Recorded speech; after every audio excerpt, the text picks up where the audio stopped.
Philosophy is a field that time and time again I've been told can't be chosen, but it will choose you.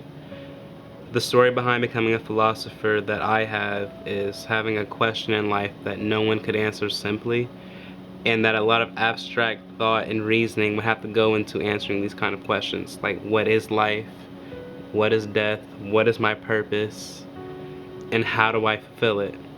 I want to be able to convey myself through my actions appropriately and be the whole self in my perception. I first met Terrell as a sophomore in U.S. Humanities, and when he came to class, he was an interesting individual because he's very, you can always tell that he's thinking.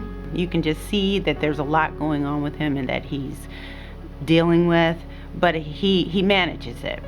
And he always wanted to come and talk to me, during my conference periods or off periods and it wasn't just about, hey, what's the homework? It was like issues. He wanted to talk about issues. He wanted to talk about, life and how to redirect himself, how to get ahead. And, I just really admire that about him.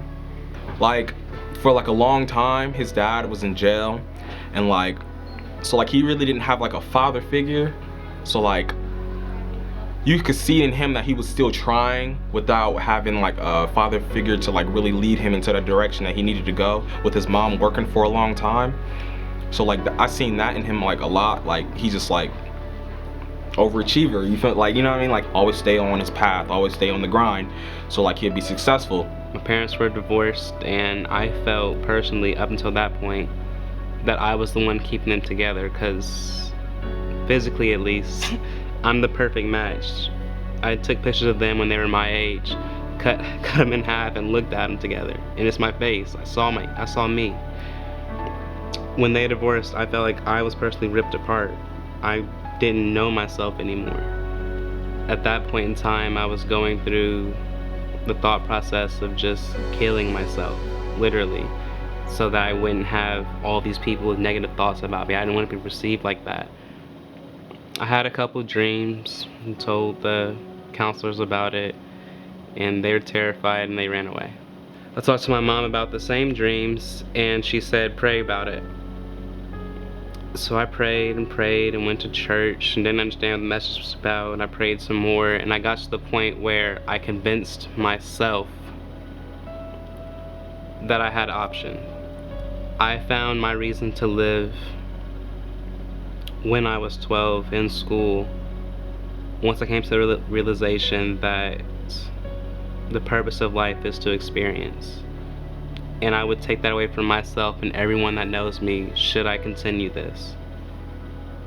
I'm enjoying my experience, so I didn't see a reason to end it early. I really admire students like Terrell. I really, especially young men like him who could have easily taken a different path. And he decided that that's not the path for him. And I see so many students, I've seen thousands of students in my career that have had similar lifestyles to what Terrell has had to go through and have chosen a different path. But Terrell has decided that that's not the path for him.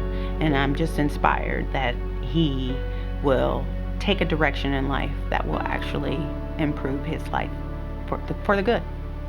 He really didn't have a lot of things normal people would have, sort of say, a big wardrobe or just normal things you would probably need, but he didn't really care. If I needed $1 from him, basically if he had $1 and I had no money, he had 50 cents. That was his mindset. He would always be able to give, give. He's a big person on giving. It'll be times that he didn't even have food in his house and he'll still go help at the food pantry. So that was a real big thing. He was always a giver. He still is a giver. So in actual practice, once I have my degree in naturopathy and minor in Spanish and African American Studies from Morehouse College, I would like to start my own form of a rec center, the same I participate in now as a volunteer. I would want to come back and have the one-on-one connections with families and individuals particularly, to where I can assess what problems they believe they have, convince them otherwise, and help them have a fulfilled life of happiness and wellness for them and their families. I feel humbled to have the opportunity to live my future. A lot of my friends didn't make it to 18. They never saw college. I wasn't supposed to, statistically.